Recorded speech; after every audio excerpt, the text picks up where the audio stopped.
Boa tarde. Sejam bem-vindos à reunião semanal da programação da operação do dia 24 de janeiro de 2025. Meu nome é Carla, faço parte da Gerência de Estudos de Intervenções na Rede, a PRI, e estarei com vocês durante essa tarde. Nossa reunião, como de costume, será dividida em 3 blocos de apresentações, com pequenos intervalos entre eles para verificarmos as perguntas que, porventura, vocês enviem pelo nosso chat.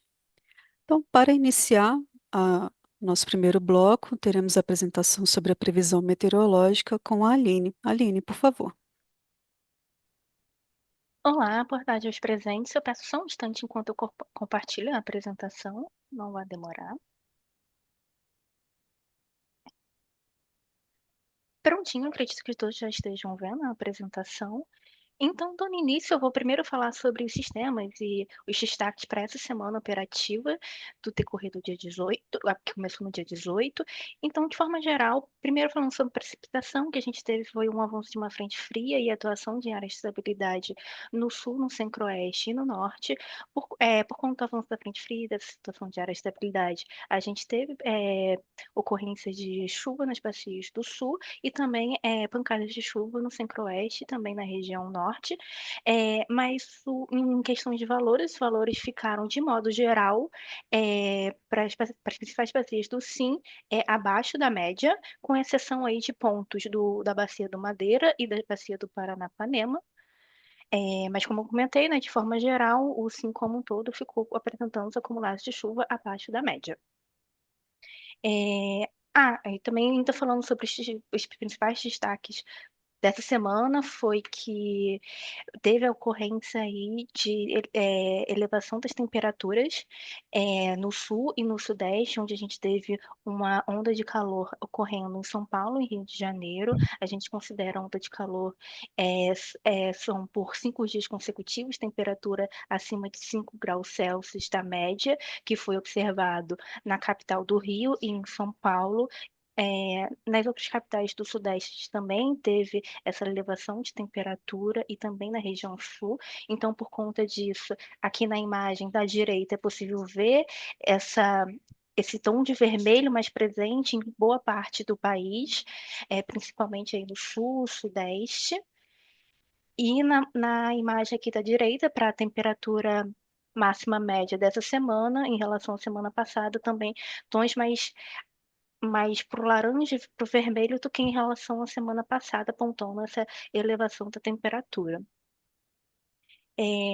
Para a velocidade média do vento, o perfil ficou bem parecido com a da semana, essa semana com a semana anterior, então sem grandes destaques para a velocidade do vento. Aí já passando agora para a previsão para a próxima semana operativa, pegando o intervalo do dia 25 ao dia 30, os sistemas que vão ocorrer, então, para a próxima semana, que a gente vai ter o avanço de uma frente fria acontecendo aí no final de semana no sul e no início da semana, lá na segunda, terça-feira, avançando para o sudeste. Por conta disso, a gente vai ter ocorrências de chuva nas bacias do sul e também um retorno ali da precipitação acontecendo com maiores volumes nas bacias do sudeste. E na bacia na região norte permanece a previsão de pancadas de chuva ocorrendo naquela região. Em relação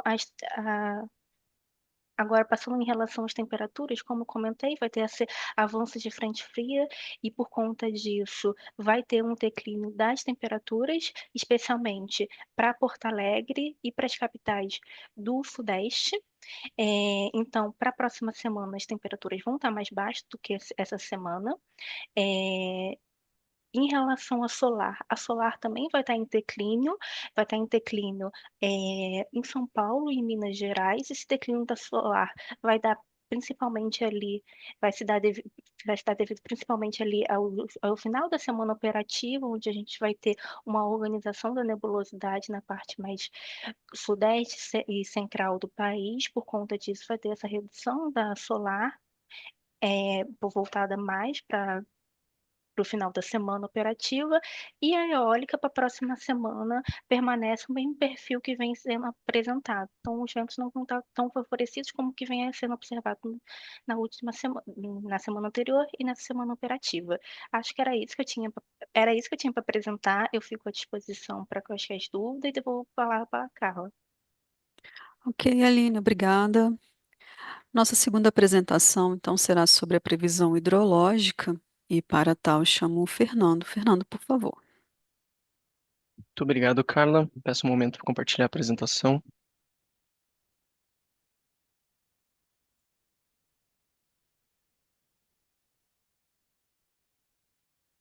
Eu acredito que todo mundo esteja já visualizando a tela e agora vamos Sim. seguir para o bloco com a previsão hidrológica. Partindo do acompanhamento de ENAs do subsistema Sudeste e Centro-Oeste, as previsões partiram de em torno de 94% da MLT e ainda na semana estimada é esperado redução nos níveis de energia natural afluente e se espera um comportamento de ascensão para a próxima semana operativa. A previsão mensal ela foi atualizada em 96% da MLT, o que corresponde à 41ª menor posição do histórico do mês de janeiro para o subsistema Sudeste e Centro-Oeste. Dando uns destaque para as principais bacias que compõem o Sudeste, começando do Rio Paraná, do Rio Grande, as previsões partiram de 53% da MLT, um comportamento bem homogêneo em relação às principais bacias do Sudeste. Também se espera recessão ainda na semana estimada e ascensão dos níveis de ENA para a primeira semana prevista. A previsão mensal foi atualizada em 74% da MLT, o que corresponde à 31ª menor posição do histórico. Em relação ao Rio Paranaíba, as previsões partiram em torno de 109% da MLT. A previsão mensal foi atualizada em 121% da média, corresponde à 25ª maior posição do histórico para o Rio Paranaíba. Em relação à bacia do Rio Paranapanema, as previsões partiram de 124% da MLT. A previsão mensal foi atualizada em 76% da média, que corresponde à 41ª menor posição do histórico para o mês de janeiro. E por fim, a bacia do Rio Paraná, previsões partindo em torno de 85% da média, com a previsão mensal atualizada em 93% da MLT, que corresponde à 40ª menor posição no histórico de 95 anos para janeiro na bacia do Rio Paraná.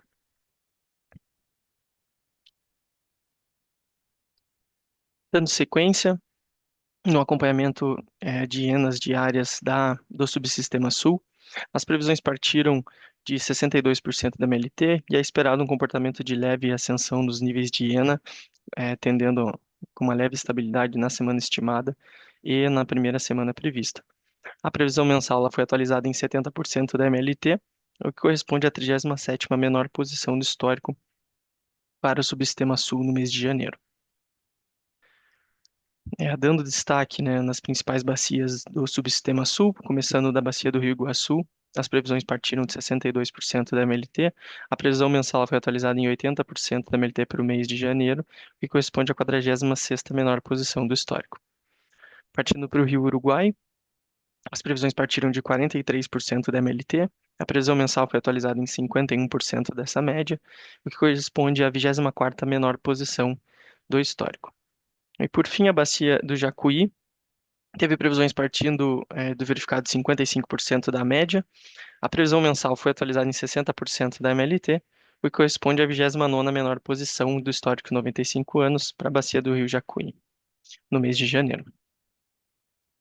Dando sequência para o subsistema Nordeste em relação ao acompanhamento de ENAs, nota-se que o verificado vem de uma ascensão mais significativa no mês de janeiro até meados do mês, onde acontece o seu pico e se observa na última semana um comportamento de recessão e tendendo à estabilidade na próxima semana prevista. As previsões partiram de 126% da MLT, a previsão mensal foi atualizada em 103% dessa média, o que corresponde à 45ª maior posição do histórico para o subsistema Nordeste em janeiro.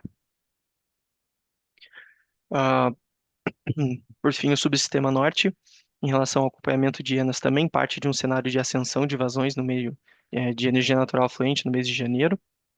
As previsões partiram de 140% da MLT.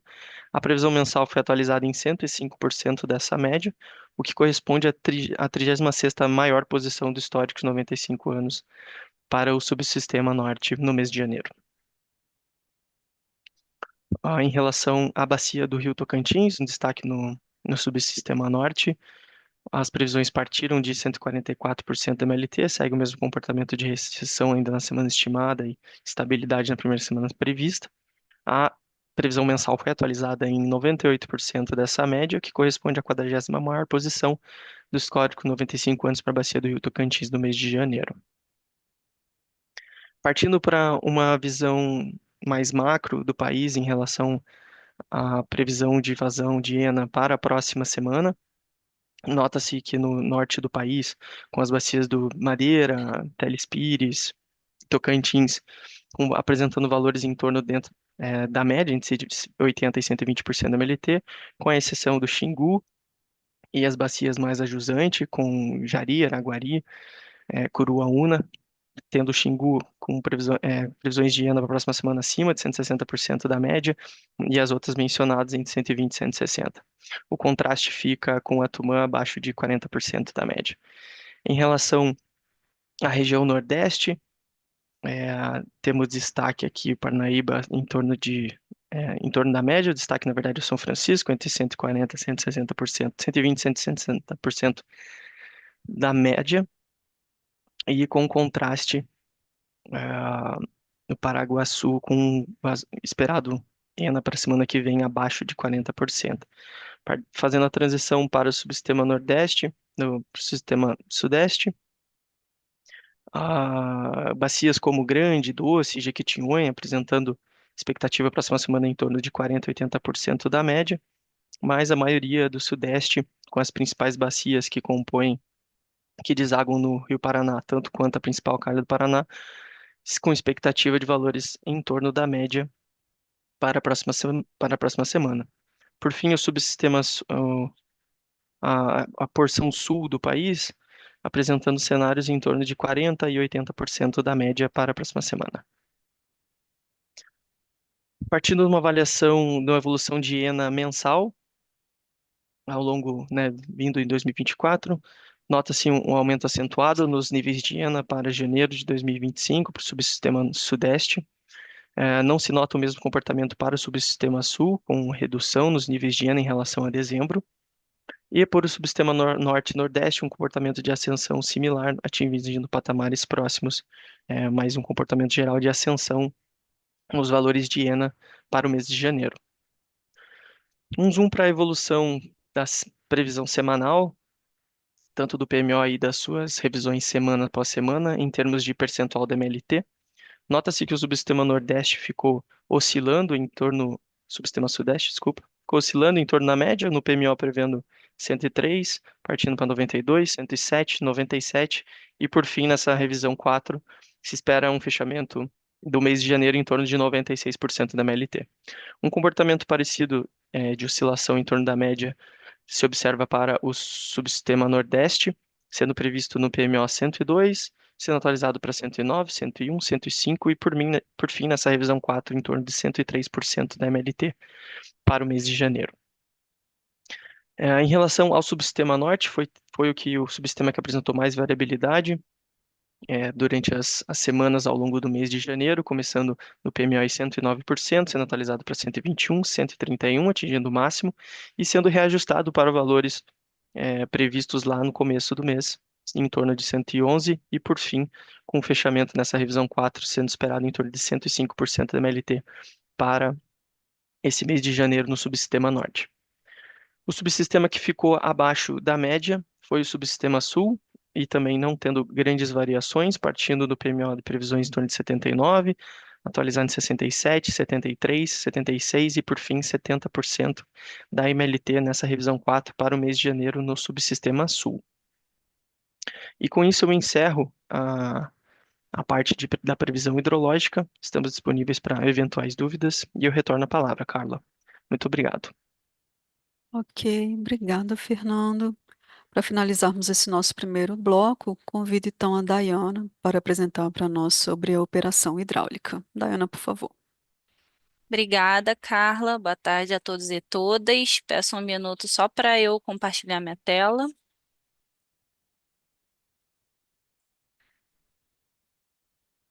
Acredito que vocês já estejam vendo. Sim. Então, dando sequência aqui nos destaques da operação hidráulica nesse momento. O nosso primeiro slide trata da agenda de reuniões das salas de crise e de acompanhamento.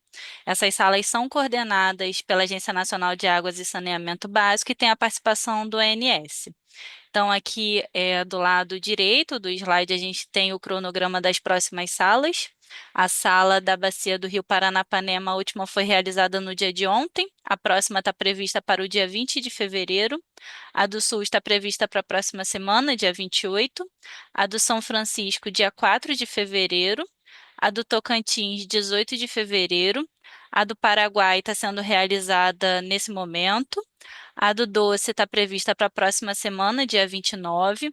Além disso, a gente tem dois destaques aqui de novas salas, que é a sala de monitoramento da Bacia do Rio Parnaíba, a primeira sala que vai ser realizada na próxima semana, dia 27. E também a gente tem a sala de acompanhamento da Bacia do Rio Paraná, também uma nova sala, que será realizada na quinta-feira que vem, dia 30 de janeiro. Além disso, a Agência Nacional de Águas também coordenou, né, reuniões extraordinárias de crise. A primeira que a gente destaca, a Sala do Norte, por conta do fenômeno El Niño, foi instaurada uma sala de crise. A última sala ocorreu no dia 17 de janeiro. E por conta da desconfiguração do fenômeno, a sala de crise da região norte foi encerrada. Além disso, também estava vigente a sala de crise da Bacia do Rio Tocantins em função do acidente da queda da ponte a jusante da usina de Estreito.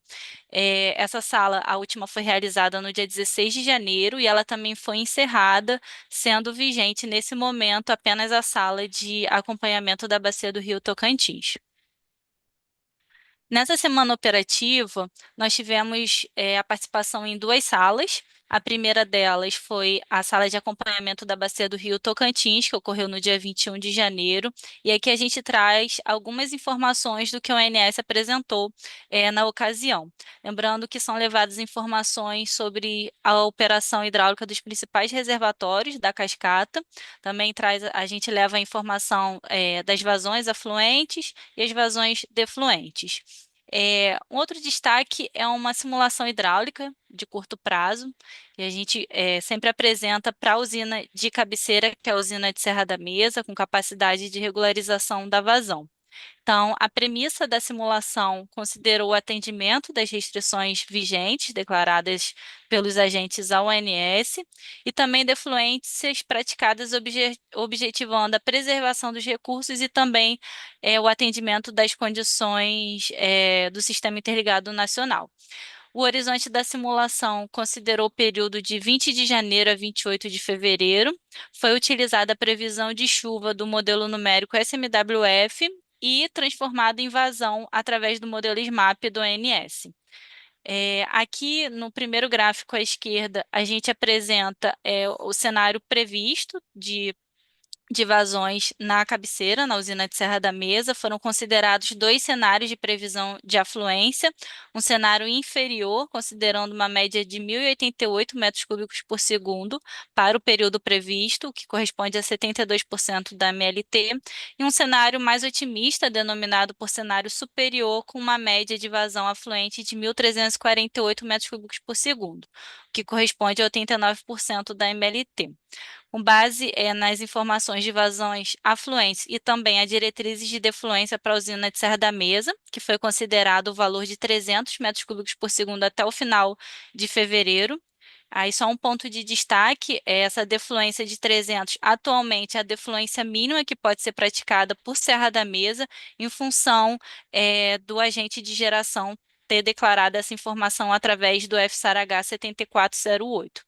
Então, com a política de defluências e a vazão prevista, nós temos o resultado da simulação hidráulica, que avalia a evolução do volume útil de Serra da Mesa até o final de fevereiro. Então, a simulação partiu de um volume útil observado de 62% e atingiu um volume útil, considerando o cenário inferior, de 68,2%, ou 69,9% se a gente considera o cenário superior de vazões. E esses dois patamares estão bem próximos do que a gente observou em março de 2024, quando Serra da Mesa estava um pouco acima de 70% do seu volume útil. Bom, outra sala realizada. Desculpa. Outra sala realizada nessa semana foi a sala da Bacia do Rio Paranapanema, realizada no dia de ontem, 23 de janeiro. De forma similar, né, o ONS apresenta a característica de operação das usinas. Só como ponto de destaque, eu trago a informação que no ano passado, né, os principais reservatórios ali da bacia estavam com armazenamentos baixos, né, quando comparado com o histórico. A gente tem a resolução, né, da Agência Nacional de Águas para a Bacia do Rio Paranapanema, e até pouco tempo os reservatórios estavam ali operando na faixa de atenção. Mas em dezembro a gente começa a observar uma melhora das vazões, chegando nesses reservatórios em função das chuvas que aconteceram na região, e atualmente todos os 3 reservatórios estão operando na faixa operativa normal, que são eles Jurumirim, Chavantes e Capivara. Nessa sala a gente apresentou também uma simulação de curto prazo que vai até o final de fevereiro. Nós consideramos a seguinte política de defluências. Para Jurumirim, uma defluência média de 280 metros cúbicos por segundo, para Chavantes 325, para Capivara 940 e para Mauá 300 metros cúbicos por segundo. Então, olhando aqui primeiro para Jurumirim, pela nossa simulação, a gente partiria de 53% do seu volume útil e até o final de fevereiro a gente ganharia um armazenamento chegando ao volume de 61%. Para Chavantes, a gente também teria uma elevação do armazenamento partindo de 62% e atingindo o patamar de 76%. E para Capivara, de forma similar, também a gente ganha cerca de 6 pontos percentuais, indo de 83% para 89%. E Mauá, com armazenamento bem elevado, aqui no final da simulação, com cerca de 94%. Aí, só para reforçar, com a nossa simulação até o final de fevereiro, com esses armazenamentos, os 3 reservatórios principais estando acima de 40%, eles permanecem na faixa operativa normal, segundo a resolução da ANA.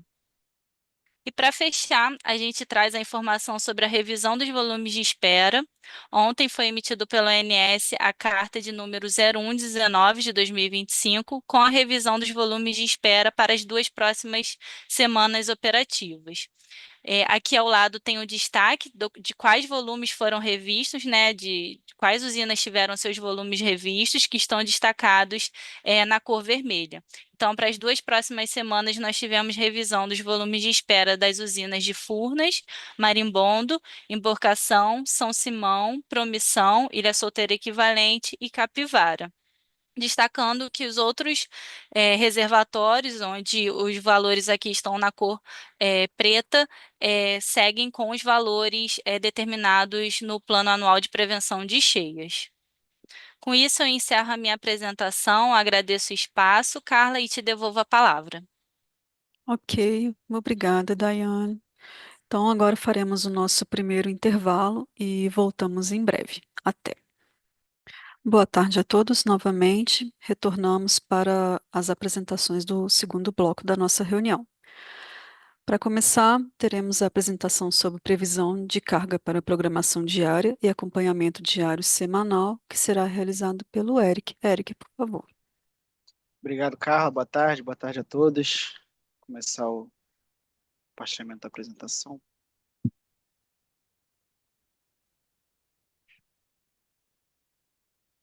Bom, acredito que todos já estejam vendo minha tela. Sim.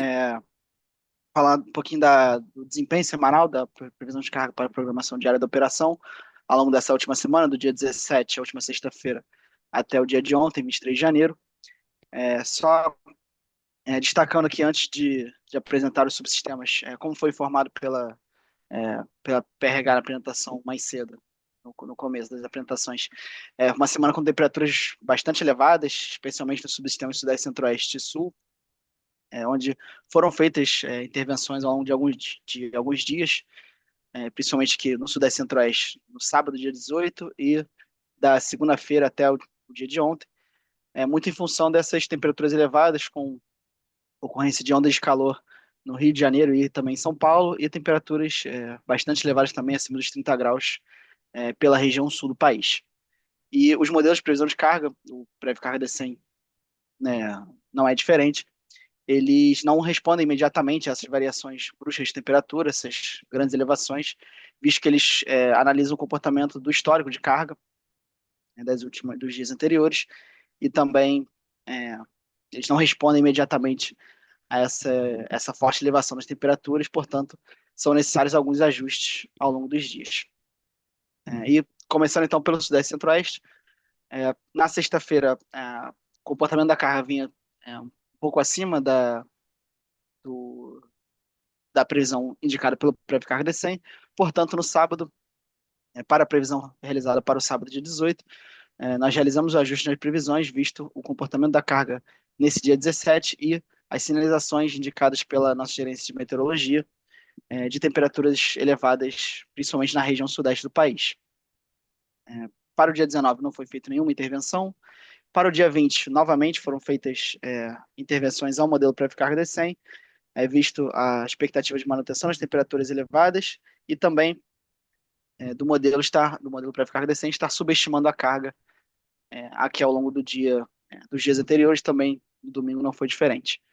E para os dias 21 e 22, mais uma vez, a expectativa de manutenção das temperaturas elevadas em todo o subsistema Sudeste e Centro-Oeste, e também o modelo continuou subestimando a carga, portanto, foram feitos ajustes nas previsões para ambos os dias.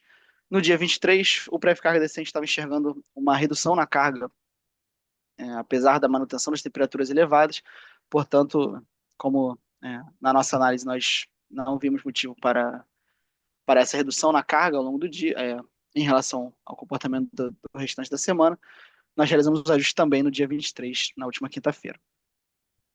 Com isso, o MAP ao longo dessa semana foi de 2,69% para o Sudeste e Centro-Oeste, 2,69%, e com 60% dos desvios inferiores a 3%. Passando para o subsistema sul, outro subsistema também com uma semana com temperaturas bastante elevadas em todo o subsistema, em toda a região sul. Observamos aqui no comportamento da carga que não foram feitos ajustes desde o dia 17 até o dia 20, porém o modelo estava sempre subestimando o comportamento da carga, portanto, para o dia 21, nós realizamos um ajuste nos resultados do Prévio Carga DECEM, visto o comportamento recente da carga nos dias anteriores e também a sinalização da gerência de meteorologia das temperaturas acima dos 30 graus nos estados da região sul. No dia 22, mais uma vez o modelo estava subestimando o comportamento da carga, também foram realizados ajustes ao longo de todo o dia para manutenção do nível da carga observado nos dias anteriores. E no dia 23, bem semelhante ao subsistema Sudeste e Centro-Oeste, o modelo estava enxergando uma redução da temperatura, uma redução na carga, na nossa análise sem motivo aparente, portanto, nós realizamos o ajuste ao longo de todo o dia também na carga nas previsões para o subsistema sul. Com isso, esse subsistema apresentou um MAP de 3,74% dos desvios médios semi-horários e 33% dos desvios foram inferiores a 3%. Passando para o subsistema Nordeste, subsistema com uma excelente semana de previsão, com MAP de apenas 1,83% e 82% dos desvios inferiores a 3%. O único ajuste ao longo dessa semana para o Nordeste, em relação aos resultados do Prévio Carga DECEM, a única intervenção foi no dia 20, onde foi realizado um ajuste ao longo de todo o dia, visto que o modelo estava subestimando a carga desde o final da semana anterior, que principalmente na sexta-feira e também no período noturno dos dias 18 e 19, no sábado e no domingo. E, portanto, para o dia 20, segunda-feira, foi realizado um ajuste da nossa parte para adequação ao nível de carga e, como podemos observar aqui, o ajuste foi bastante assertivo, principalmente no período noturno, de maior carga. E no restante da semana, o modelo já identificou bem o comportamento da carga nos dias anteriores e apresentou bons resultados. Não foram necessários nenhum tipo de ajuste ao longo dos últimos dias. E, como eu já falei, 1,83% de MAP, com 82% de desvios inferiores a 3%. Passando para o norte, o último subsistema que ia ser apresentado, ao longo dessa semana não foram realizados ajustes aos resultados do Prévio Carga D100. O maior destaque aqui no acompanhamento da carga foi no dia 19, na carga do domingo, que apresentou essa forte redução aqui desde a madrugada, devido à ocorrência de bastante precipitação em Manaus, o que impactou na carga do estado do Amazonas e também no subsistema norte. Porém, essa carga impactou principalmente na madrugada e na parte da tarde, já no final da tarde, já acompanhando, já retomando a carga ao nível previsto no PDP.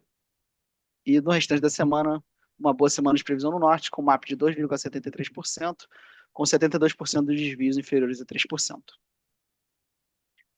Totalizando agora o Sistema Interligado Nacional, com as intervenções ao pré-carga D100 apontadas em cada subsistema. No SIM, estão representados aqui no dia 18 e do dia 20 ao dia 23. No dia 20, em 3 subsistemas, no Sudeste, Centro-Oeste, Sul e, aliás, perdão, só no Sudeste, Centro-Oeste e no Nordeste, e nos demais dias, dia 21 ao 23, no Sudeste, Centro-Oeste e no Sul, no dia 18 apenas um ajuste no subsistema Sudeste, Centro-Oeste. Porém, no SIM, uma excelente semana de previsão, com um MAP de 1,96%, com 76% de desvios inferiores a 3%. Com isso, ficamos à disposição para eventuais dúvidas e devolvo a palavra à Carla. Uma boa tarde a todos. Ok, Eric, obrigada. Nossa próxima apresentação será feita pela Geisa sobre a previsão de carga para o PMO, revisão semanal. Geisa, por favor. Boa tarde. É, boa tarde, Carla. Boa tarde a todos. Vou compartilhar minha tela.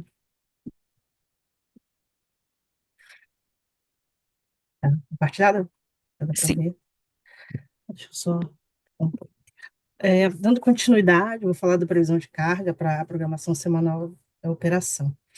Antes de falar da expectativa de fechamento da carga da quarta semana operativa e das previsões revistas para o SIM, vou falar um pouco dos destaques meteorológicos. Começando pela semana atual e a seguir para a próxima semana operativa. Na semana atual, como já mencionado pela Aline, o subsistema Sul e o subsistema Sudeste Centro-Oeste apresentou temperaturas bastante elevadas, acima da sinalização que tínhamos no momento da realização das previsões da terceira revisão semanal. No caso do subsistema Sul, principalmente em Porto Alegre e Florianópolis, especialmente no caso do subsistema Sudeste e Centro-Oeste, ocorreu de fato uma onda de calor em São Paulo e no Rio de Janeiro, com temperaturas bastante elevadas e uma sensação térmica também muito, muito alta. No caso do subsistema Norte e Nordeste, na semana atual, tem-se uma estabilidade, né, um sistema que nos últimos meses tem apresentado bastante estabilidade do ponto de vista tanto de temperatura quanto de acumulado de precipitação. Falando um pouco agora da próxima semana operativa, começando pelo Norte e Nordeste, na próxima semana operativa, a expectativa é de manutenção de temperatura e precipitação, como tem sido observado nas últimas semanas. No caso do subsistema Sudeste, Centro-Oeste e Sul, tem-se uma expectativa, principalmente para os dias úteis, de temperaturas mais amenas. E no subsistema Sul, devido à entrada de frente fria, tem-se a expectativa também de um maior acumulado de precipitação para os dois subsistemas. Falando agora da expectativa de fechamento da carga da quarta semana operativa, ela apresentou muito em função realmente da onda de calor ocorrida no Rio e São Paulo, que não havia uma sinalização no momento da realização da previsão da segunda revisão semanal, e de temperaturas também mais elevadas do que as esperadas no subsistema Sul, acabou ocorrendo um desvio de 4,32% da nossa previsão. Então, a expectativa de fechamento para o SIM é de 88.000 1.130 megawatts médios. Para a próxima semana, foram realizados ajustes nas previsões de todos os subsistemas, como eu vou apresentar a seguir, resultando em um ajuste na previsão do SIM de 0,19%.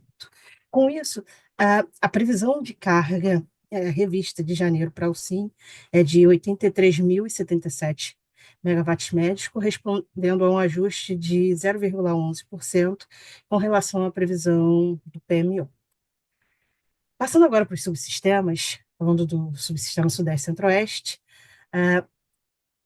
a nossa expectativa de fechamento da carga da quarta semana, ela tem um desvio de 8,35% com relação às nossas previsões, muito em função realmente de não ter tido essa sinalização de uma onda de calor, que realmente as temperaturas foram mais elevadas do que as nossas expectativas, e a onda de calor e aumento da sensação do desconforto térmico fez com que a carga respondesse em um montante maior que o esperado, sendo a expectativa de fechamento de 50.632 megawatts médios, que a gente pode observar mais que 5 gigawatts médios superior à da terceira semana operativa.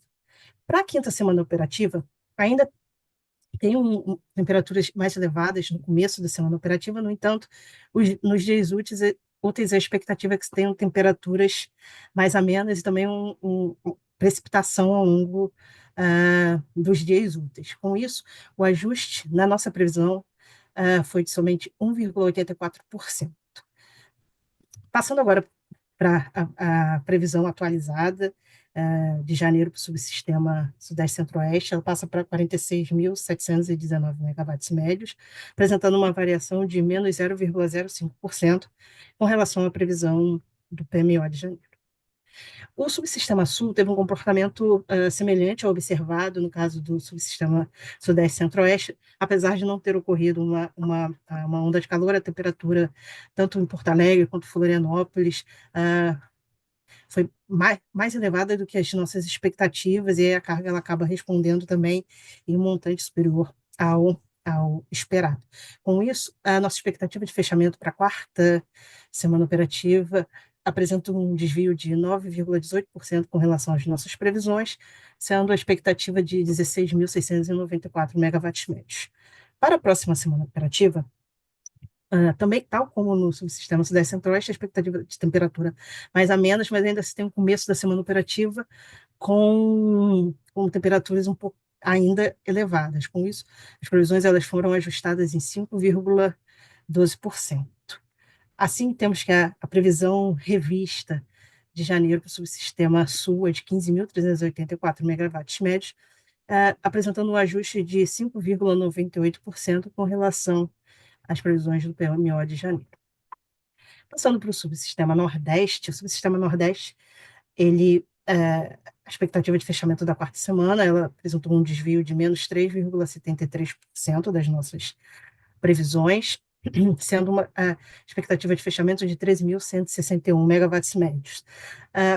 E o que de fato ocorreu é que se tem a segunda semana operativa, nesse subsistema, a carga ela veio relativamente alta, na casa dos 14 mil megawatts médios, e aí, devido a questões de precipitação, a terceira semana a carga ela reduziu relativamente, aproximadamente 1 gigawatt médio, e para a quarta semana operativa tinha-se uma sinalização de precipitação, mas não em um volume tão análogo quanto da terceira semana operativa, e foi realizado realmente um ajuste na terceira revisão semanal, a menor das previsões. No entanto, a carga ela acabou vindo em um patamar em um nível muito próximo ao da terceira semana operativa. Com isso, para a quinta semana operativa, foi realizado um ajuste nas previsões de menos 5,82%, de forma a aproximar o comportamento ao comportamento recente da carga, observado nas últimas 2 semanas operativas. Com isso, a previsão de carga revista para o subsistema Nordeste é de 13.383 megawatts médios, correspondendo a um ajuste de menos 2,46% com relação ao PMO de janeiro. Por fim, no subsistema norte, desculpa, no subsistema norte, as nossas previsões da quarta semana foram bastante ajustadas, com uma expectativa de fechamento de menos 0,89%, sendo a expectativa de fechamento em montante de 7.543 megawatts médios. Para a próxima semana operativa, as previsões elas foram ajustadas em menos 1,29%, de forma a se aproximar realmente do comportamento recente da carga, comportamento da carga ao longo de todo o mês de janeiro. Com isso, a previsão de carga revista para janeiro para o subsistema norte é de 7.591 megawatts médios, apresentando um ajuste de menos 5,14% com relação às previsões do PMO de janeiro. Era isso tudo que eu tinha para apresentar sobre a previsão de carga e estou à disposição para esclarecimento. Ok, Geisa, muito obrigada. Para finalizarmos esse nosso segundo bloco, eu mesma vou fazer a apresentação sobre as principais intervenções elétricas. Já. Aqui. Prontinho. Opa. Nossa primeira intervenção é uma intervenção no capacitor série 5 da subestação de Imperatriz. A intervenção em andamento, começou no dia 11 de janeiro e tem previsão de término às 17 do dia 28 de fevereiro, para substituição do próprio banco. Então, para que o sistema suporte contingências na interligação norte-sudeste, reduzir em 100 megawatts os limites de FNS e FNS mais FNS para perda de bipolo de Xingu, e reduzir também 100 megawatts nos limites de FNS mais FNS em função do fluxo norte-Xingu. Também na subestação de Imperatriz, agora o banco de capacitores série 6, a intervenção também em andamento, teve início no dia 9, vai até as 23h59, também do dia 28 de fevereiro, substituição do banco, para que o sistema suporte contingências simples e duplas entre as subestações de Imperatriz, Açailândia, Tucuruí e Marabá, adotar as restrições de redução de 150 megawatts nos limites de FNS e FNS mais FNS para perda de bipolo de Xingu, e reduzir em 150 megawatts os limites de FNS mais FNS em função do fluxo norte-Xingu.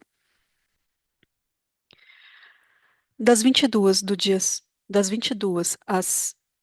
26 até as 7 da manhã do dia 31 de janeiro, desligamento da linha Imperatriz Colina, circuito 2. Durante essa intervenção, para que o sistema suporte contingências externas à interligação, reduzir em 200 MB os limites de FNS e FNS mais FNS para perdas de bipolo de Xingu, e reduzir em 200 MB os limites de FNS mais FNS em função também do fluxo norte-Xingu. Das 7 às 17 do dia 28 de janeiro, terça-feira, desligamento do disjuntor 15L3 de 500 kV da SE Ibicoara. Durante esse desligamento, para que o SIM suporte dinamicamente contingências com falha de disjuntor no setor de 500 kV da própria subestação de Ibicoara, limitar o FNES em 6.800 e o R seco em 10.400. Aqui, outra intervenção já em andamento, desligamento da linha Gaporã 3, Janaúba 3, circuito 6, para o seccionamento na subestação Serra das Almas 2, começou no dia 17 e tem previsão de término às 23h59 do dia 24 de fevereiro. Durante essa intervenção, limitar a FNES em 6.800, o R seco em 10.400 MB, reduzir em 300 MB os limites de FNES e FNS mais FNES para perda de bipolo de Xingu, e reduzir em 300 MB os limites de FNS e FNS mais FNES em função do fluxo norte-Xingu. Intervenção também que começou essa semana, no dia 22, e vai até às 16h30 do dia 28, desligamento simultâneo das linhas 765 Itaberá e Voiporã, circuito 3, e Itaberá de Juco Preto, circuito 3, para permitir o retorno à operação dos capacitores série, que estão fora já há algum tempo. Então, para que o sistema suporte perdas adicionais nos circuitos de 765 kV, reduzir 2.500 megawatts nos limites de RSE, e reduzir 500 megawatts nos limites de RSU. Das 0 às 16 do dia 26, domingo, há uma intervenção para troca de escovas no compensador síncrono de Santo Ângelo. Durante essa intervenção, para que o sistema mantenha-se íntegro diante de perdas ali no 765, reduzir 500 megawatts nos limites de RSE e reduzir 350 megawatts nos limites de RSU. Por fim, uma intervenção sem desligamento que indisponibiliza o esquema de perda dupla da subestação de São José, das 7 às 15 do domingo. Durante essa intervenção, para evitar o risco de perda de carga descontrolada em caso da perda dupla da linha 500 kV Adrianópolis-São José e São José Nova Iguaçu, manter o TE Termorrio com geração maior ou igual a 650 megawatts e a UHE Ilha dos Pombos maior ou igual a 50 megawatts. Então, essas são as intervenções elétricas relevantes para a janela dessa nossa reunião. Com isso, finalizamos o nosso segundo bloco e faremos agora mais um breve intervalo. Voltamos já. Boa tarde a todos novamente. Retornamos aqui e antes das nossas próximas apresentações, vamos responder algumas perguntas enviadas aqui para nós pelo chat.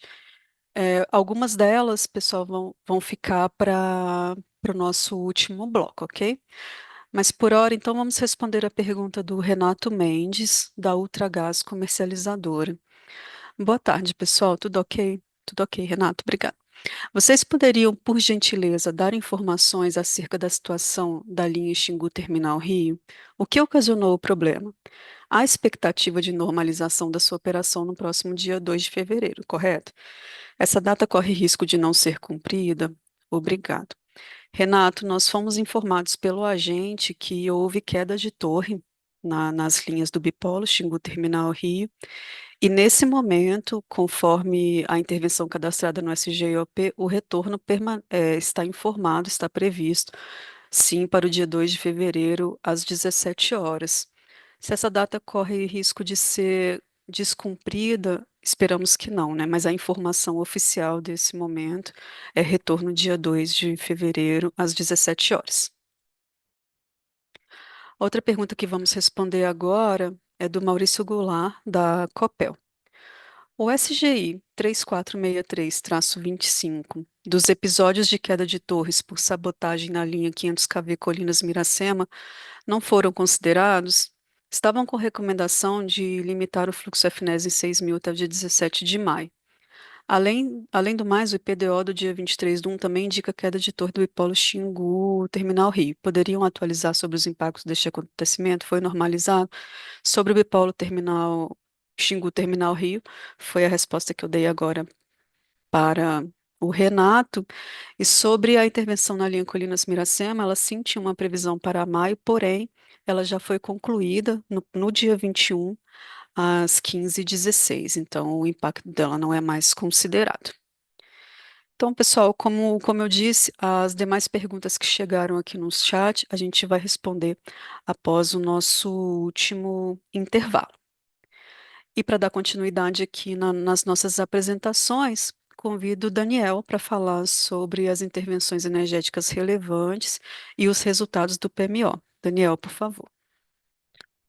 Obrigado, Carla. Boa tarde a todos e a todas que nos acompanham nesta tarde. Então, acredito que já esteja na tela a apresentação. Vou dar Sim. início à apresentação Obrigado, Carla. Da Gerência de Programação Mensal da Operação, iniciando com as intervenções energéticas relevantes. Então, a semana operativa é de 25 de janeiro a 31 de janeiro. Os critérios de relevância utilizados são intervenções em unidades geradoras que alterem limites sistêmicos ou intervenções em unidades geradoras de grande porte. Para o subsistema Sudeste e Centro-Oeste, temos uma manutenção preventiva na unidade geradora 1 da usina de Furnas, programada para o período de 26 a 27 de janeiro.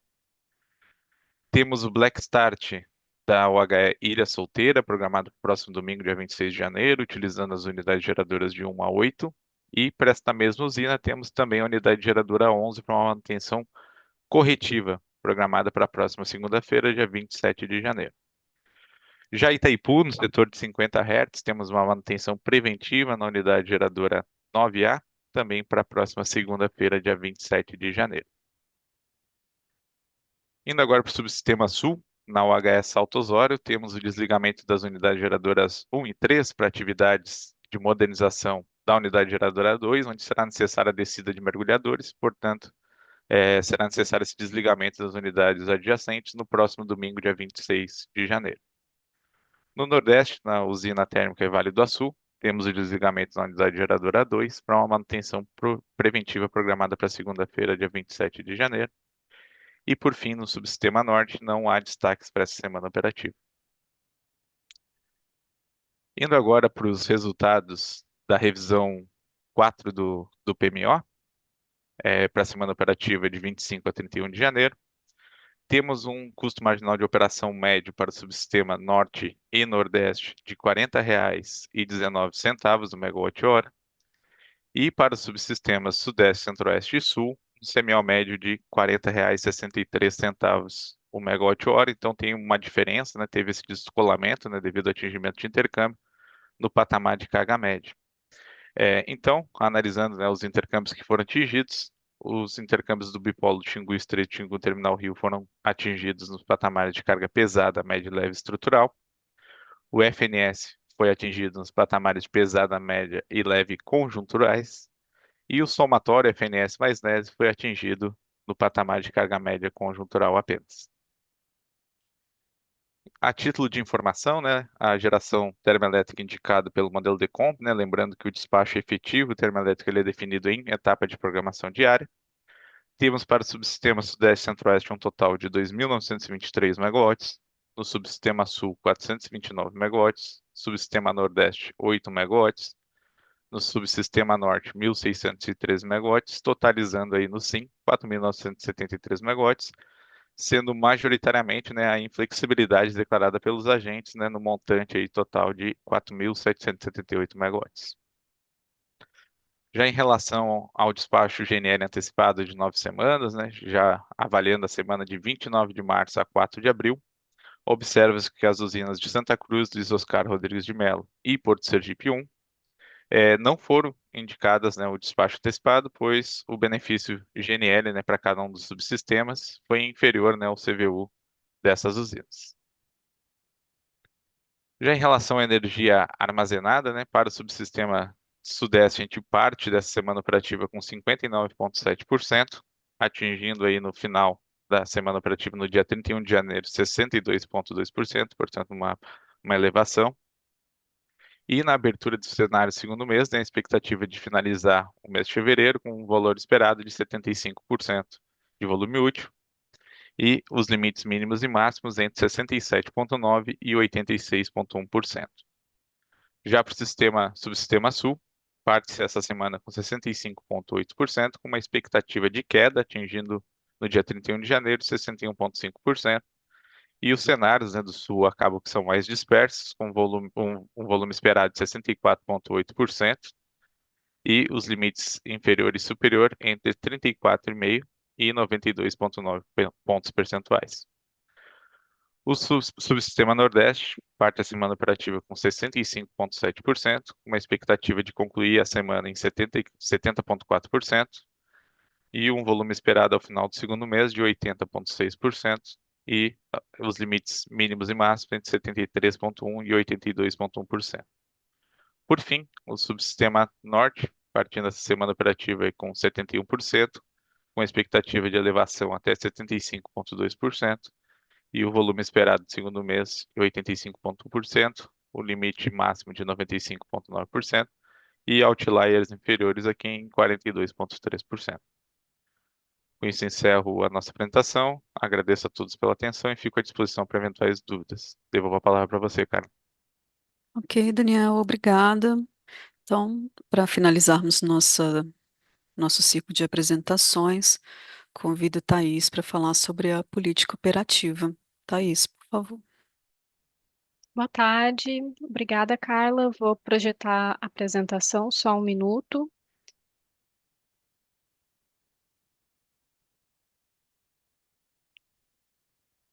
Bom, vamos lá, boa tarde novamente. A partir de agora, a gente vai apresentar os destaques da política operativa da semana do dia 18 até o dia 24 do 1. trazendo também o acompanhamento do modelo DECEM aqui na programação diária. Inicialmente, a gente traz uma análise gráfica comparativa entre os valores de CMO indicados pelo DECEM e pelo DECOMP. Do DECOMP, o CMO médio semanal ficou em R$ 31,88 por megawatt-hora para todos os subsistemas. E na maioria dos patamares, os valores de CMO do DECEM, eles estão próximos a esses valores de referência do DECOMP, mas a gente nota algumas diferenças.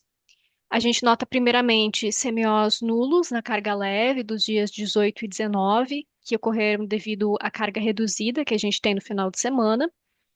A gente nota uma elevação de CMO em todos os subsistemas no dia 20/1, que é devido à elevação da carga líquida, e uma elevação de CMO no subsistema Sudeste e Sul no dia 24/1, que ocorreu em função das limitações nas interligações de Norte e Nordeste para o Sudeste.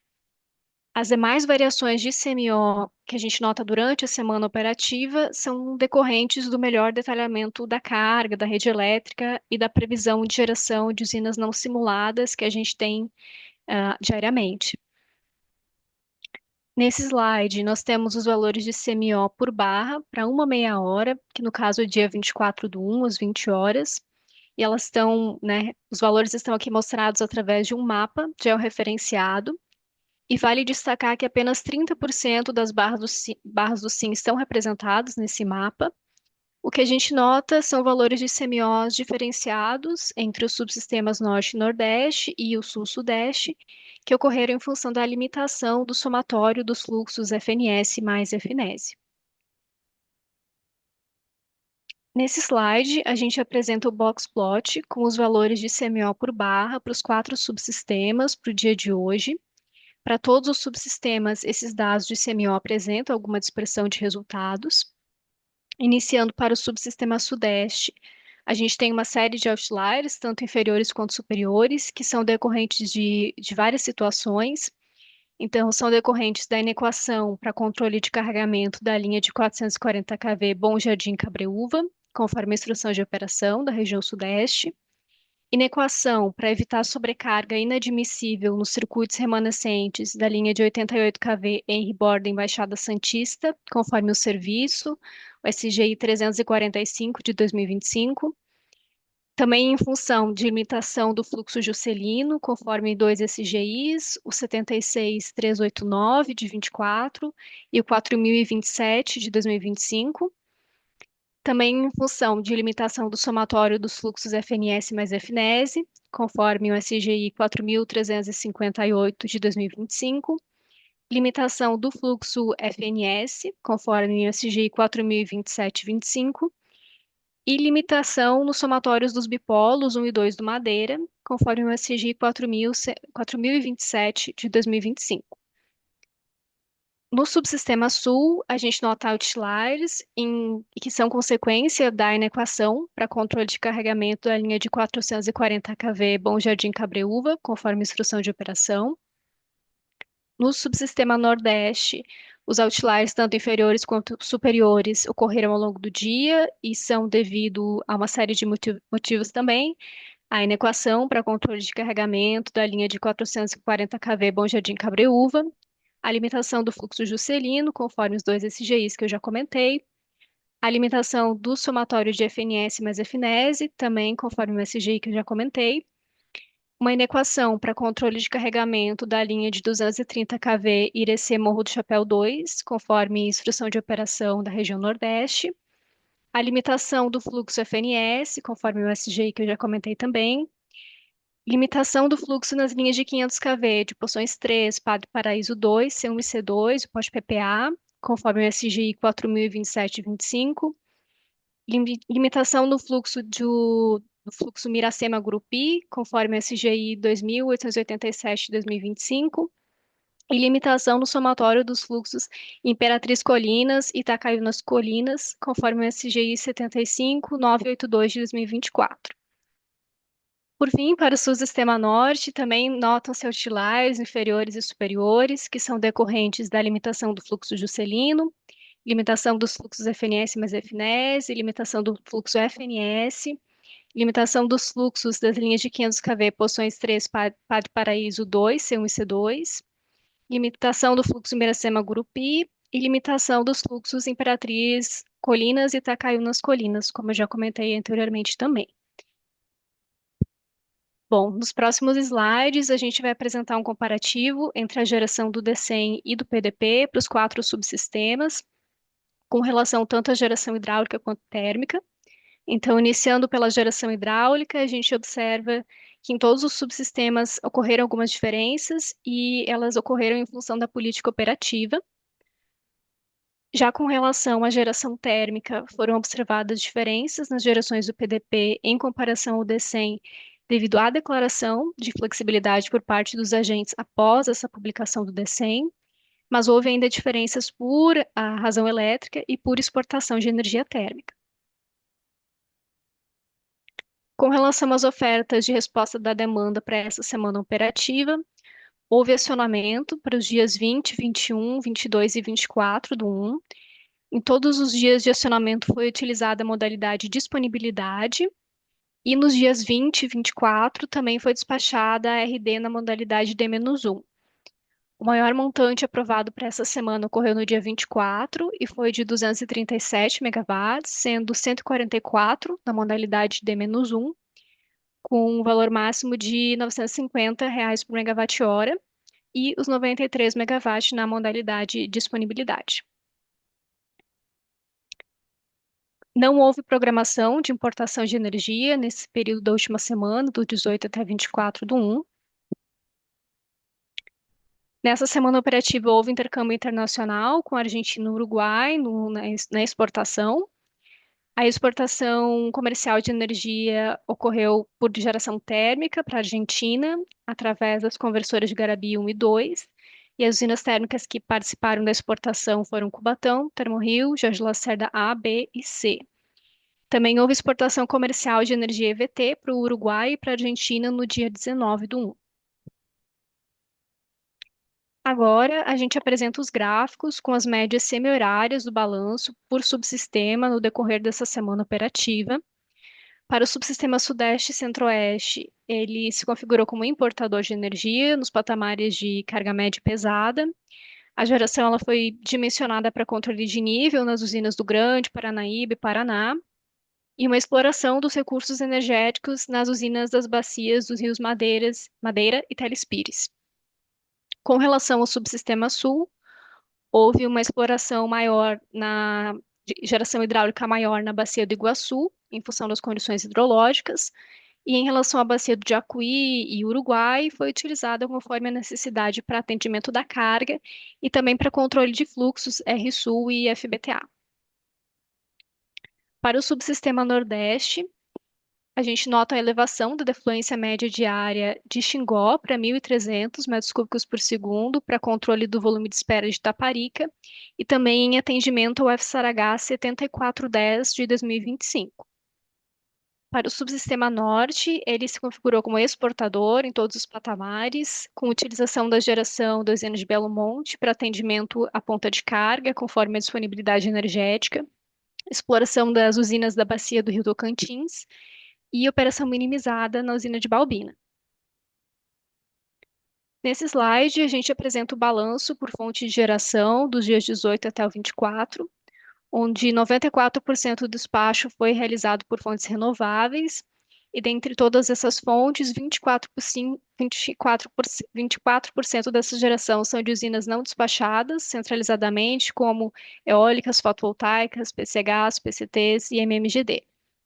O montante de geração total foi aproximadamente 5,5 gigawatts médio superior em relação à semana passada, e as maiores diferenças observadas são uma elevação da geração hidráulica de aproximadamente 5,3 gigawatts médios e uma redução de geração térmica de aproximadamente 1 giga. Nesse slide, a gente apresenta a previsão de geração eólica para a próxima semana operativa, e a gente nota que a menor média está prevista para o dia 31 do 1, com aproximadamente 6,3 gigawatts médios. Com relação à importação de energia, foram recebidas ofertas da Argentina pela comercializadora Enel a oferta foi composta de 5 blocos, com os montantes variando entre 300 a 600 megawatts em todos os patamares de carga. Os CVUs variando de cerca de 621 a 1.710 reais por megawatt-hora. Os blocos 1 e 2 ficaram mais caros em relação à semana passada e os blocos 3, 4 e 5 mais baratos. Pelo Uruguai, foram recebidas ofertas de importação pelas comercializadoras Enel, BTG Pactual e Bolt. As 3 ofertas foram divididas em 7 blocos, 3 de 33 megawatts médios e os outros 4 de 17. O CVU de cada bloco pode ser visto na tabela, mas está variando de cerca de 418 a 2.431 reais por megawatt-hora, e houve redução desse custo de todos os blocos em relação à oferta da semana anterior. Com relação à política operativa da próxima semana, com relação ao Sudeste e Centro-Oeste, a gente vai fazer a utilização dos recursos nas bacias do Rio Grande, Paranaíba e Paraná, conforme a necessidade de alocação na carga média e pesada, e controle de nível atendendo às resoluções da ANA. Com relação ao Sul, utilização da geração hidráulica da bacia do Iguaçu, do Rio Jacuí e do Uruguai, conforme for a necessidade para atendimento da carga. Em relação ao Nordeste, atendimento às restrições da curva de segurança da bacia do Rio São Francisco.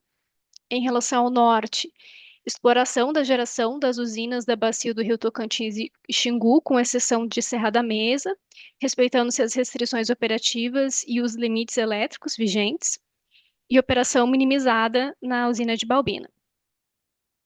Com relação ao atendimento à ponta de carga, devido às condições previstas no SIM, existe alta probabilidade de ocorrer despacho adicional para atendimento à ponta de carga do SIM nos dias úteis da próxima semana, com utilização de despacho térmico, importação e resposta da demanda a ser avaliado diariamente. E com relação à ocorrência de EVT, devido à evolução do cenário hidrológico, para a próxima semana existe probabilidade de ocorrer EVT, mas será avaliada diariamente a capacidade de transmissão desse recurso. Com relação à representação das resoluções da ANA no modelo D100, para a bacia do Rio Paranapanema, não houve alteração em relação ao apresentado na semana anterior. As usinas seguem operando na faixa normal. Com relação à portaria 88, que visa operacionalizar usinas térmicas em condição de maior flexibilidade, nós não tivemos novas ofertas nessa última semana. E vale lembrar que as ofertas elas estão disponíveis na página do Sintegre, na área da programação diária para consulta. Adiantando agora algumas informações para o PMO de fevereiro de 25, é previsto que, devido ao armazenamento da usina de Sobradinho, seja utilizada a CRCH para modelagem da bacia do São Francisco nesse próximo mês. A CRCH será considerada para fins de modelagem no DECEM através de curvas semi-horárias de vazão turbinada máxima, considerando a vazão turbinada máxima mensal definida para aquele mês, conforme os estudos que foram realizados no âmbito do GT de restrições hidráulicas, do CTPMO-PLD. As curvas elas serão estabelecidas considerando uma modulação, de modo a possibilitar que o modelo alcance potências elevadas no horário de ponta de carga. Essas curvas elas serão representadas apenas no dia D do modelo, e para os demais dias do horizonte de estudo, será considerado como o limite superior o valor médio da restrição, em função da representação dos dias demais em patamares de carga, né, leve, média e pesada. Com relação à usina de Xingó, a restrição de turbinamento médio máximo mensal durante o mês de fevereiro de 25, né, então adiantando informações para o PMO de fevereiro, é de 2.600 metros cúbicos por segundo. Mas temos cadastrada, né, a indisponibilidade da UG3 até o dia 21/4 de 2025, conforme o SGI 63883 de 2024. Então, dessa forma, mesmo que maximizando as UGs disponíveis, o turbinamento máximo fica abaixo desse valor de 2.600. Então, portanto, para esse mês próximo de fevereiro, a curva não terá modulação. Bom, eu finalizo aqui minha apresentação, agradeço a atenção, devolvo a palavra para ti, Carla. Ok, Thaís, obrigada. Pessoal, vou aproveitar ainda o final deste bloco para responder duas perguntas aqui relacionadas ao Bipolo Xingu Terminal Rio. Uma é do Alex Lourenço, da Âmbar Energia, diz o seguinte: boa tarde. Por que a intervenção do Bipolo Xingu Terminal Rio estava com data de término para maio no SGI? Alex, quando um equipamento sai em tempo real e não é possível retornar com ele, e não se sabe ainda o que aconteceu, o cadastro realizado é um cadastro de indisponibilidade. Automaticamente, o SGIOP, que é o nosso sistema de gestão das intervenções, ele coloca a indisponibilidade com um prazo de 4 meses. Então, por isso que o SGI estava até maio. Uma vez que o agente identifica o que aconteceu e informa um prazo para correção do problema e disponibilização do equipamento, aí ele coloca a data certa, como é o caso, dia 2 de fevereiro, e a indisponibilidade passa a ser uma intervenção, como outra qualquer, né? Ainda nesse assunto, o André Luiz Lopes da Ilheira disse o seguinte: prezados, boa tarde. Ainda no contexto da interrupção de fornecimento de energia pelo Bipolo Xingu Terminal Rio, por qual razão esse acontecimento não foi citado na apresentação de limites elétricos com impactos na programação e principais intervenções com restrições eletroenergéticas? Obrigado. André, essa intervenção entrou em tempo real e acabou que passou por nós e nós não colocamos na apresentação.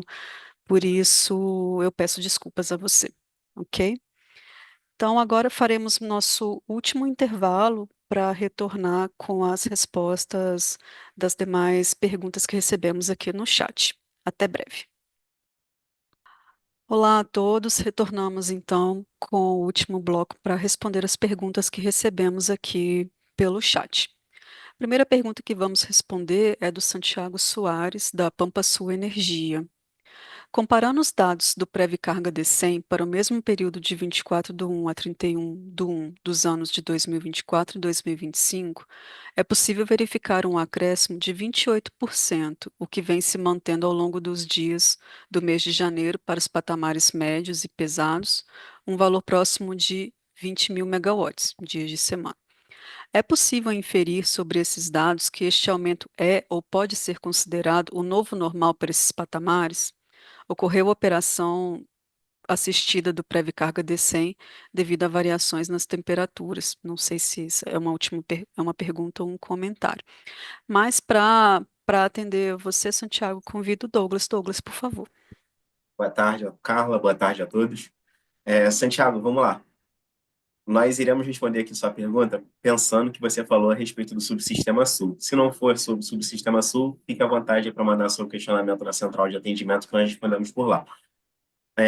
Cara, em relação se esse é um novo patamar ou não da carga, isso é uma resposta um pouco complicada de se dar, porque essa semana nós temos sofrido um aumento de carga muito em função dessas elevadas temperaturas que nós temos observado aqui nas regiões Sudeste, Centro-Oeste e Sul do país. A gente também destaca que a carga ao longo do tempo, né, ela sofre um crescimento normal, que já é esperado, e nesse período aí que você falou dos últimos dias, esse crescimento tem sido aumentado ainda mais pelo fator temperatura, que tem colaborado. Em relação se houve ou não operação assistida do Previcarga, intervenção nas previsões de Previcarga D100 nessa semana, em função das elevadas temperaturas, o Eric até destacou na apresentação dele, houve sim.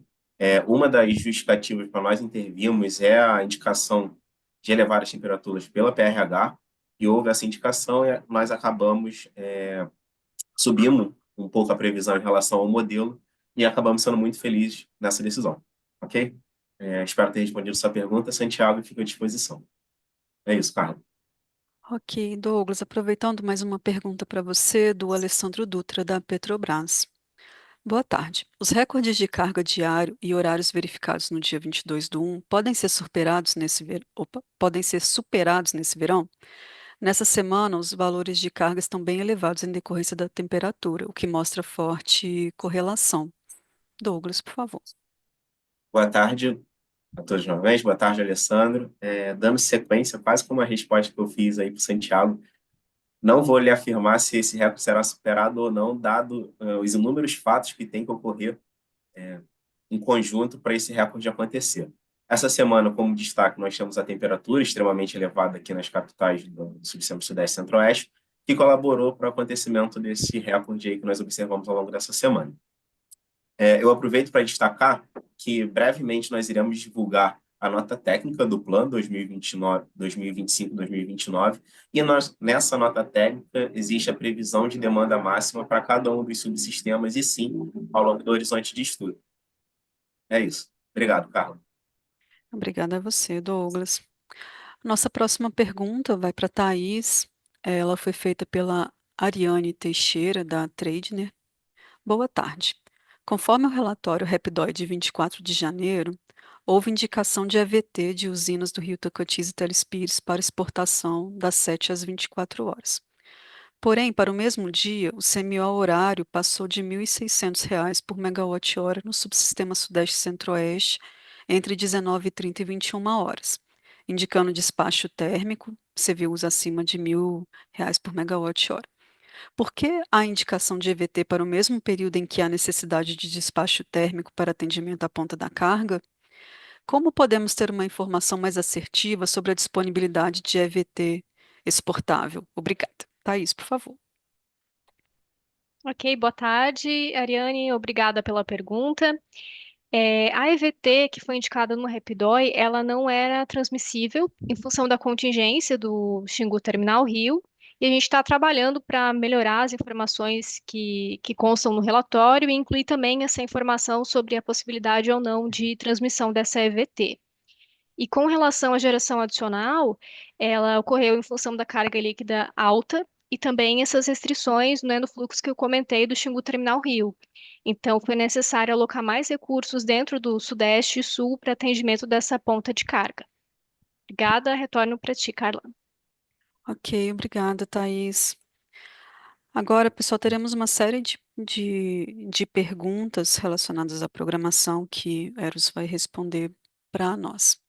A primeira é do André Luiz Lopes, da Eleira, disse o seguinte: prezado, boa tarde. No deck do DECEM publicado pelo INS para o dia 24 de janeiro, as restrições referentes ao FNS, Importação Sudeste e Centro-Oeste, FNS mais FNESE, F, Terminal Rio Xingu mais Estreito Xingu, entre outras, presentes no arquivo rstlpp.dat, estavam comentadas. Contudo, no deck do dia 25, essas restrições não apareceram comentadas. Poderiam, por gentileza, esclarecer o motivo dessa diferença? Eros, por favor. Boa tarde a todos e todas. Obrigado pela pergunta, André. Eu acredito que você esteja se referindo, né, no deck do dia 24, às restrições que são representadas no dia D+, né? 2 dias à frente, né? A gente tem o dia D, que é o dia 24, dia 25. Só que o deck do dia 24 é o último dia da semana operativa. Então, nesse deck, a gente não tem as restrições para o dia D+.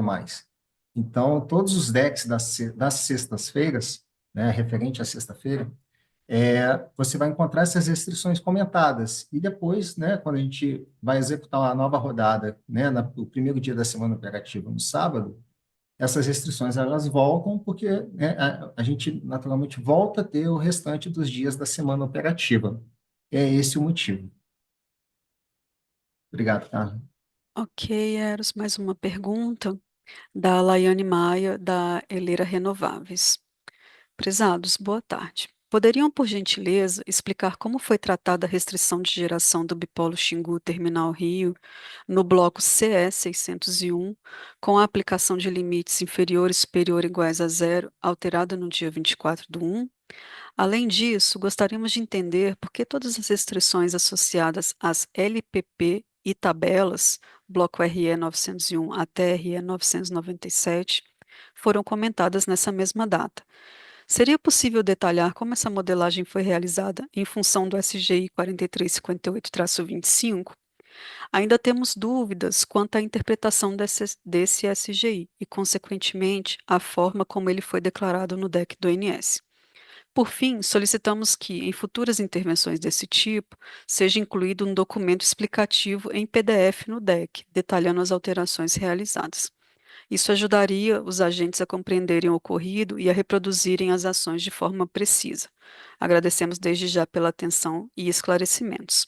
Eros. Obrigado, Laiana, pela pergunta. Primeiramente, né, eu vou explicar um pouco do CI, do CE, porque o objetivo, né, dessa função para o bipolo Xingu Terminal Rio é justamente representar a transferência de energia deste equipamento de transmissão. Então, uma vez que o SGI, né, que disponibiliza o equipamento, entra para a rodada, o bloco CI, CE, né, que é o par, né, que constitui aquele equipamento, tem os seus limites zerados para representar a indisponibilidade. Com relação às RS, né, 901, 990, até 997, é o mesmo motivo da explicação da resposta ali para o André, onde essas RS são as representações energéticas para LPPs e tabelas. Então, se a gente, nesse dia 24, a gente não tem o demais, essas RS elas ficam comentadas, tá? A gente, no deck, a gente sempre esclarece, né, põe um comentário, a gente faz um comentário, né, tanto para flexibilizações quanto qualquer alteração que a gente faz, a gente coloca uma mensagem, né, dentro do deck explicando o motivo daquela alteração, por que que ela está ali dentro. É claro que melhorias são sempre bem-vindas, a gente aceita qualquer sugestão, tá? A gente vai avaliar se a pertinência, se a gente consegue, né, colocar esse PDF para rodar de uma forma simples, né, e disponibilizar essa informação aí para os agentes. Tá bom? Obrigado mais uma vez. Fico na aguardo da próxima pergunta. Tá?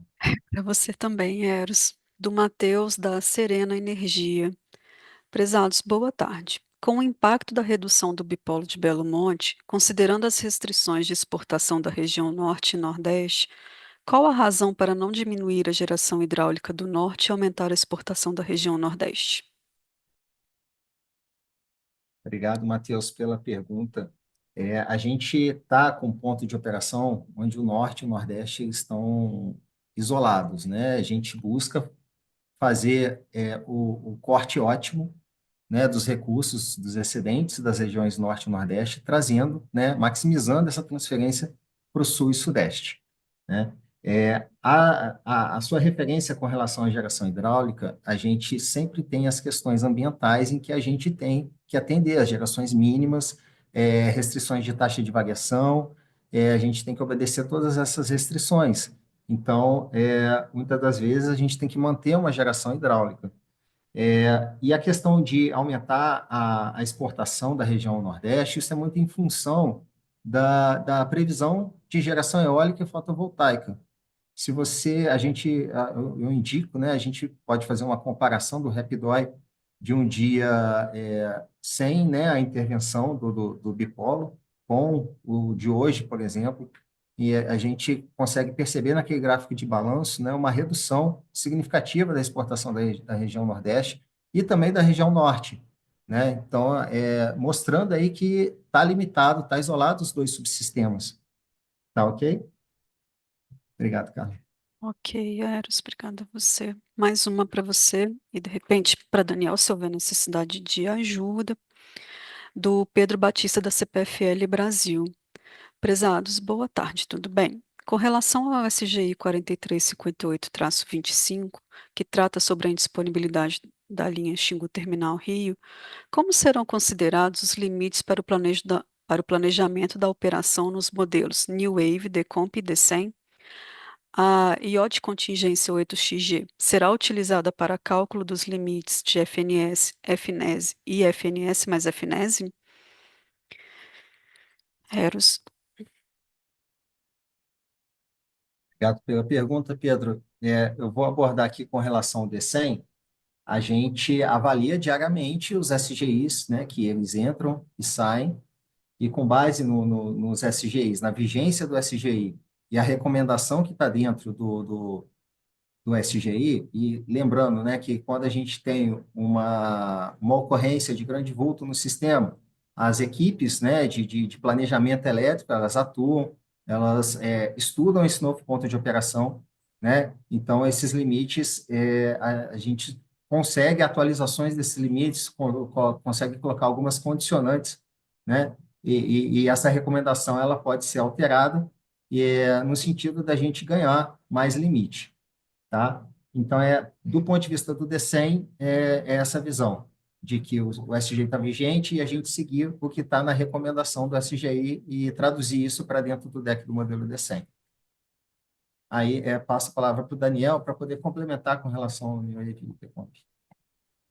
Boa tarde, Pedro. Obrigado pela pergunta. Então, complementando aí o Eros agora em relação aos modelos New Wave e Decomp, né, tomando a liberdade aqui de responder também pela gerência de planejamento energético, a parte do New Wave. Com a informação que a gente tem de momento, né, agora a intervenção ela está com o término previsto para o dia 2 de fevereiro, ou seja, não está pegando o mês civil inteiro, então não vai ser representado da forma com a informação que a gente tem hoje no modelo New Wave. Para o modelo Decomp, a gente representa as intervenções que não estão nos limites estruturais, ou seja, no limite do relatório do PMO, em forma de restrições conjunturais que são passadas pela área de estudos elétricos aqui, de desligamento, semanalmente, representando a restrição na primeira semana operativa. Então, conforme for indicado, né, pela área de estudos elétricos, a gente representará no modelo Decomp. Obrigado, Carla. Obrigada, Daniel e Eros. Eros, vou juntar agora três perguntas que são relacionadas para a sua resposta.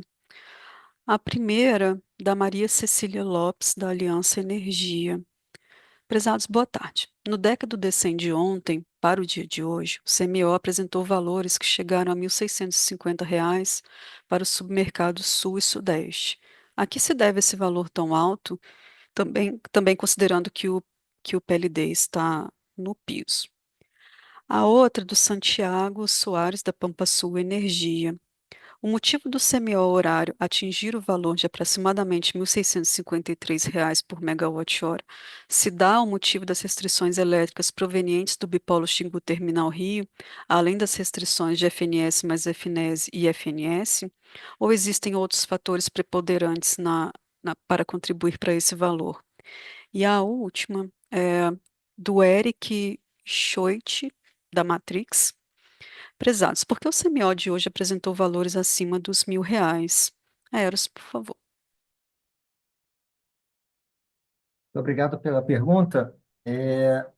Essa elevação de CMO na ponta, ela está traduzida, né, na questão da gente ter uma indisponibilidade, né, do bipolo, como a gente já, né, vem falando nas últimas perguntas, né? Dessa forma, a gente tem limitações, né? Tem uma restrição que eu estou trazendo menos pelo bipolo Xingu Terminal Rio e Xingu Estreito. Com isso, a gente tem implicações na transferência pela Norte-Sul, somatório Norte-Sul mais NESE, e outros fluxos regionais que acabam violando com esse novo ponto de operação, né? A gente posso citar aqui como exemplo o fluxo juscelino, que também tem impacto, também faz parte, compõe, né, os limites de transmissão de energia do norte para o nordeste. Com isso, o sul e o sudeste eles têm que se resolver, né, e fechar o balanço carga-geração. E com isso a gente teve uma sinalização na ponta com a elevação do CMO. Um outro ponto que a gente pode trazer é que até o momento a gente ainda estava com Angra fora no sudeste. Então é mais um impacto também para o CMO no deck do D100. Acho que era isso, Carla. Eu Ok, vou falar. Eros. Mais duas que são relacionadas, vou ler para você. Primeira, da Olivia Nunes, da SPC Brasil. Olá, é possível dizer se já vai ser considerado pela CCE na rodada do DECEM de amanhã a indisponibilidade da linha Xingu Terminal Rio? Obrigada. E a outra, do Rafael Oliveira, da ENGIE. Boa tarde a todos. Podem explicar o porquê a restrição da queda da linha do Xingu Terminal Rio foi considerada no DEC ONS, mas não foi considerado no DEC CCE? Desde já agradeço. Eros, por favor. Obrigado pelas perguntas. Eu vou ler o trecho que a CCE mandou para nós, a área de preço, a CCE irá manter a modelagem já realizada para o dia de hoje, 24/1, ou seja, irá considerar o valor estrutural do bipolo, que considera a disponibilidade plena dos dois bipolos, assim como para os modelos Decomp e o NEWAVE da CCE. Esse tipo de restrição, considerando com manutenções, só é considerada nos momentos do PMO e quando possui duração maior do que um mês. Então, isso explica um pouco, Carla, vou até voltar na pergunta anterior, que eu acho que ela ficou um pouco incompleta, né? A CCE tem essas questões do tratamento do deck dela em relação ao DNS. Então, mesmo que o DNS a gente tenha essa sinalização na ponta da elevação do CMO, o PLD não responde pelos tratamentos de restrições internas do mercado, manutenções estruturais e conjunturais. Então, existem algumas diferenças em que faz com que o PLD fique descolado do CMO. Obrigado, Carlos. Eu que agradeço, Eros. Mais um grupinho de perguntas para você, todas da Gabriela do Couto, da Mercúrio Partners. Poderiam dizer o motivo do alto despacho por razão elétrica no dia 20 de janeiro? Sobre a geração inflexível de Termorrio e Jorge Lacerda, como foram determinadas, visto que não constam no New Wave? Essa alta probabilidade de despacho adicional para atendimento à ponta contempla o Nordeste? E, por fim, a restrição do bipolo afeta o despacho por potência do Nordeste? Eros. Então, vamos tentar responder aqui por partes. O dia 20 de janeiro, foi segunda-feira, a gente teve sensibilização também na ponta, né, do CMO. A gente teve, foi nesse dia, né, que a gente teve a indisponibilidade de Angra, que a gente conseguiu representar, né, a indisponibilidade de Angra. Em conjunto, a gente tinha outro serviço, outra intervenção do 765, que limitava a geração de Itaipu. Associada a isso, a gente tinha a pior previsão de eólica para a semana operativa e uma elevação de carga significativa para esse dia. Então, esses são um dos motivos, né, da gente ter uma maior sensibilização para o dia 20 de janeiro. Com relação à probabilidade de despacho adicional, ele não contempla o Nordeste, né, como nas outras respostas, né? Eu disse que o Norte e o Nordeste estão isolados, então, eu aumentar um despacho térmico dentro do Nordeste na ponta, eu não tenho como trazer mais. Eu vou imputar um custo dentro do subsistema Nordeste, né? Sem necessidade, eu não consigo trazer essa energia para o Sudeste. Então, esse despacho térmico adicional, ele é realizado dentro do Sudeste e do Sul, uma vez que o Norte e o Nordeste estão isolados. Isso. Então, acho que é isso que eu tenho para responder com relação às perguntas da Gabriela. Obrigado, Gabriela. Ok, Eros. A última para te liberar, do Alessandro Dutra, ainda da Petrobras. Boa tarde. Ainda sobre o impacto da indisponibilidade do bipolo Xingu Terminal Rio, observei uma redução de geração diária de Belo Monte de cerca de 500 mega e na ponta de 750 megawatts. Esse impacto menor é decorrente da baixa geração eólica no Nordeste, sendo esse subsistema importador de energia? Eros. Alessandro, obrigado pela pergunta.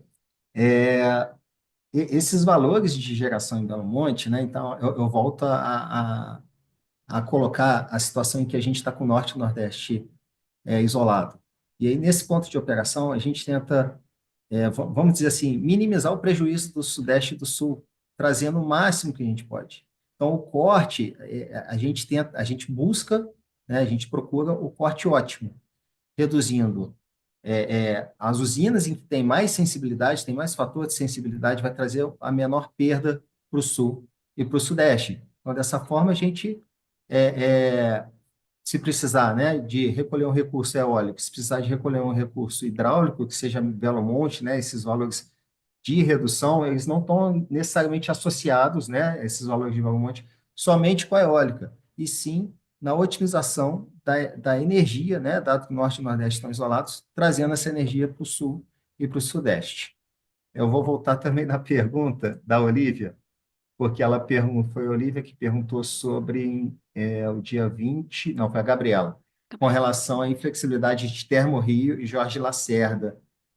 essa inflexibilidade ela não entrou no modelo D100, justamente por isso, ela não estava no modelo Decomp. E com isso a gente não gerou saldo para essas usinas. Se você está vendo uma inflexibilidade, provavelmente deve ser ou no RapidOI ou no IPDO, os dados verificados, que o agente ele pode redeclarar a qualquer momento essa inflexibilidade na programação e no tempo real. E aí ele está sujeito às penalizações conforme a legislação vigente por não ter colocado essa inflexibilidade dentro do modelo. Tá ok? Ficou faltando esse pedaço também. Obrigado, Carlos. Foram muitas perguntas, então, pessoal, É obrigado aí verdade. pelas perguntas. Eros, muito obrigada pelas respostas. Agora, dando um descanso para você, vou passar para algumas perguntas para o Daniel. Daniel, a primeira pergunta é do Arthur Pimenta, do Itaú. Ele diz o seguinte: prezados, para a revisão 4 de janeiro de 2025, foram considerados os impactos do SGI 435825 relacionado à indisponibilidade das linhas Xingu Terminal Rio? Por favor. Boa tarde, Arthur. Muito obrigado pela pergunta. Vai até de encontro, né, a resposta que eu dei anteriormente, né? A gente recebe semanalmente da Gerência de Estudos de Desligamentos Elétricos, né, quais intervenções impactam as restrições conjunturais. No momento que a gente consolidou ontem essas informações, né, das intervenções, né, para a revisão 4, o SGI ainda ele estava com uma indisponibilidade, estava sem recomendação, né, foi uma saída intempestiva em tempo real. Então, por esse motivo que não foi representado na revisão 4 do PMO. Obrigado. Ok, Daniel. A próxima pergunta é do Humberto Moraes, da Prime Energy. Boa tarde. O motivo para a intervenção em Angra 1 ter sido cadastrada inicialmente até maio de 2025 e alterada posteriormente também foi o indicado por o ajuste no prazo da manutenção da linha Xingu Terminal Rio? Daniel.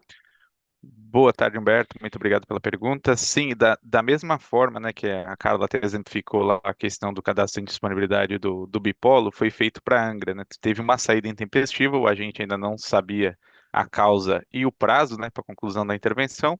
Assim que ele descobriu, né, qual era o motivo e qual o tempo necessário para a realização das atividades, ele cadastrou uma nova intervenção nesse caso, né, e colocou o término para hoje, 24 de janeiro, aproveitando já para trazer essa informação para vocês.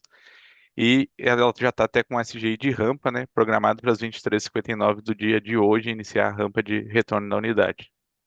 Obrigado, Carlos.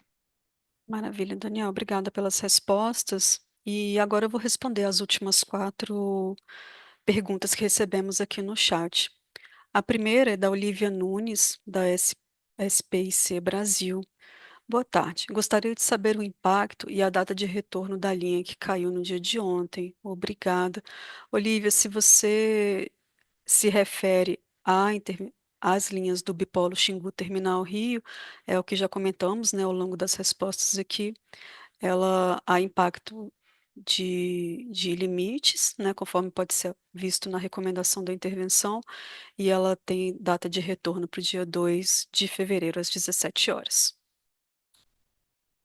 Próxima pergunta é do Humberto Moraes, da Prime Energy. Prezados, há alguma base de dados onde eu possa verificar o histórico da transmissão por linha? Gostaria de analisar, por exemplo, o histórico de carregamento dos bipolos de Xingu.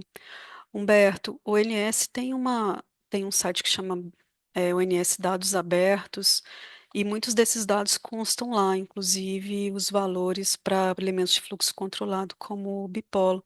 Eu recomendo que você entre dados.ons.org.br e verifique se o que consta lá é suficiente para o que você precisa, e se não for, entre em contato conosco através do relacionamento com os agentes para a gente verificar a melhor forma de divulgar os dados para você, ok? Beleza.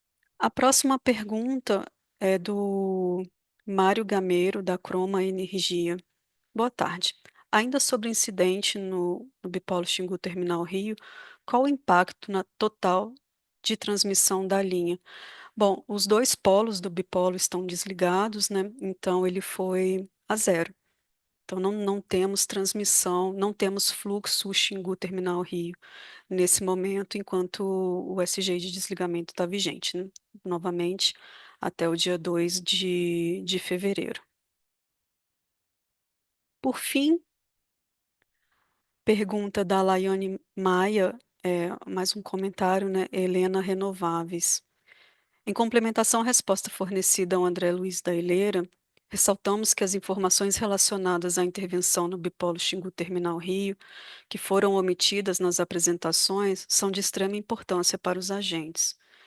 Reforçamos que uma das principais atribuições do ONS é garantir a transparência e a comunicação efetiva dessas informações. Laiane, mais uma vez, peço desculpas por essa intervenção não constar na nossa apresentação aqui na reunião mensal, porém, informo que diariamente nós publicamos o programa diário de intervenções, que faz parte do programa diário de operação. Ele está disponível no Sintegre diariamente, e lá constam todas as intervenções que vão começar no dia ou passam pelo dia, e as informações todas estão disponíveis e são abertas a quem é cadastrado no Sintegre para verificação, ok? Então, a informação está, de certa forma, disponível, mas peço desculpas pelo fato dessa intervenção especificamente não constar aqui na nossa apresentação de hoje, ok? E, pessoal, é isso. Agradeço a todos do ONS que participaram nas apresentações e nas respostas às perguntas do chat, e a todos os participantes que nos ouviram hoje. Uma boa tarde a todos, um excelente fim de semana e até a próxima reunião.